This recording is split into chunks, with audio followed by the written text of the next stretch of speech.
Perfect. So let's move on. Question number 2 here comes from Les. Hi there, Les. I am looking to sell a 3-bed house in Ipswich with good long-term tenants who really want to stay on. I retired last year and no longer want the hassle as I want to travel. I was wondering whether it would be better to end the tenancy and sell my property empty on the normal market rather than the avenue I'm about to take, selling to investors. Which route would get me the most for my property? Okay, that's a great question, Les. Thank you for submitting that to us. A couple of options for you, Les, I think, on that front. It looks as though you're exploring these different options, which is great, and you're already talking to investors. That would be one route, certainly, that I would look at, depending upon the condition of the house, how long the tenants have been there for you, and if they're regular payers. It sounds like they're good tenants, which you've highlighted there as well. And selling a property with good long-term tenants to what I would call armchair investors would be perhaps a good route for you, because you'll be able to get a very good price for that particular property. Okay. Now, the reason I say armchair investors rather than professional investors is because professional investors will usually want a discount to market value. Okay. And as a consequence, they will chip your price by 10, 20, 30% perhaps in order to try and get a good deal. Whereas an armchair investor is just looking at the fact that they can put in a certain amount of money, whether that is for their deposit and then top it up with a mortgage, or whether to buy the whole thing cash and then work out what their annual rate of return is based on what the tenant's actually been paying. So that would certainly be your first option, looking at selling to a more armchair investor. Second route might be to look at selling the property at an auction. Okay, so if I was in your shoes, I'd ring a couple of the local auctioneers, have a chat with them, see what they say. They're going to give you the patter, of course. They're going to give you the patter, but sort of try and see through that and see what you're going to get realistically compared to the open market value of the property. It can be difficult to obviously want to terminate a tenant's contract. So one of the third thing I would seriously look at, Les, and if you want some help with this, let me know, because you won't get this sort of guidance from many people. But I would look at setting up perhaps a lease option, or I'd explore the option of a lease option with your tenants, because if they're good long-term tenants and they've lived in the property for a long time, chances are they might be aspiring to buy, but there might be a reason why they can't. Okay. Now, a lease option is an investor strategy.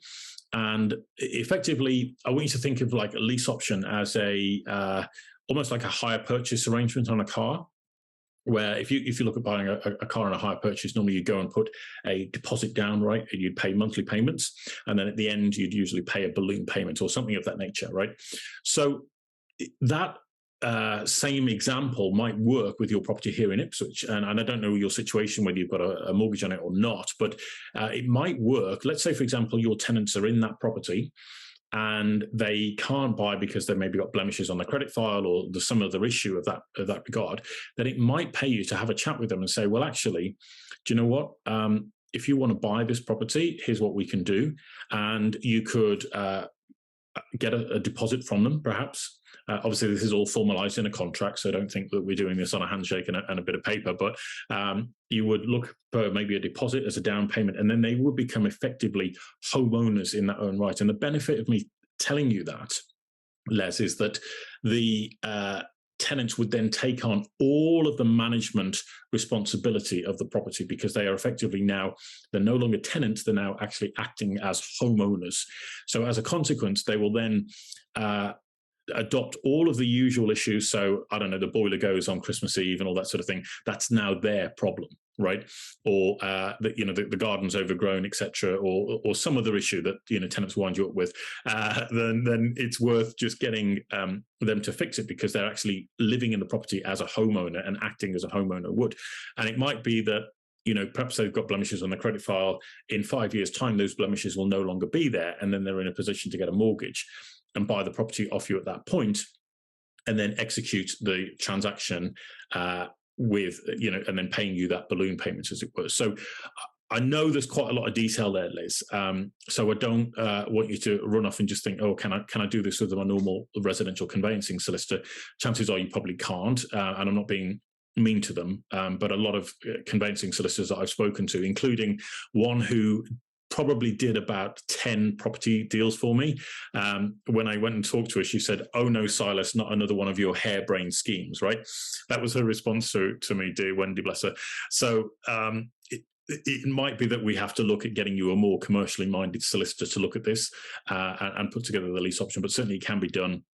There's many investors in the UK market who have been doing these, and it's all about how you sort of lay that up to the tenant and see whether or not they're interested in taking this on. But if you've got a good relationship with them, which it sounds like you have, then I would seriously look at that as an option, because the benefit to you is that you get a little bit of money up front. Okay, you still get your monthlies because they'll be paying every single month for you, but you don't get any of the hassle, and then you still get a balloon payment at the end, and you can tie that balloon payment either as a fixed figure right from day one. So you agree the figure now, and it might be that you agree a 5-year term or a 10-year term on the deal. And then you might tie it or index it to property prices in 5 or 10 years' time. Okay. So rather than saying we've agreed the figure now, we'll agree it based on market value in 10 years' time minus 10%. There's so much flexibility with all of this, Les, is what I'm trying to say. So hopefully that gives you some idea and starts to sort of creative juices flowing in your mind. That's certainly what I'd do if I was in your position.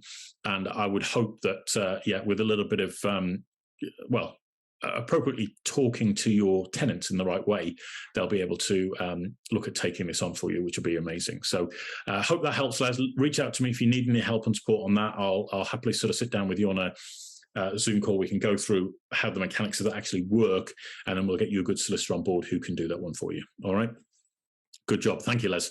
Anything else that you need in terms of any questions answered, or any kind of support that you need with any property deals that you've got going on, or anything like that, please do reach out. Please get in contact with us.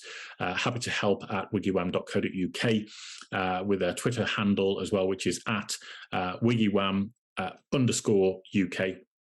And we'd love to have those questions come in. You can also go to our WiggyWam website, which is wiggywam.co.uk, and you can set yourself up a free profile in there. You can have a roam around. You can get access to our learning center, where we share a lot of invaluable information in there for you, which I'm really excited about. So we're trying our best to give as much knowledge, education, resources as we possibly can to people to really help them on their journey, because I know what it can be like. It can be a nightmare trying to buy a property or sell a property or all the rest of it. And we just want to help and support as many people as possible. We also want to align ourselves with those estate agents and those solicitors that are delivering excellence to their clients on a daily basis. Okay. And we've got some really cool things lined up to help them as much as possible, to help them get more clients and to help them make a more profitable service available to their clients as well. So lots going on behind the scenes, guys. Really excited about it. Thank you again for joining me today, and look forward to seeing you again on another webinar. Any more help and support that you need, then please reach out and let me know. All right, guys, amazing webinar. Thank you so much indeed for your time, and I will look forward to seeing you very soon. Take care.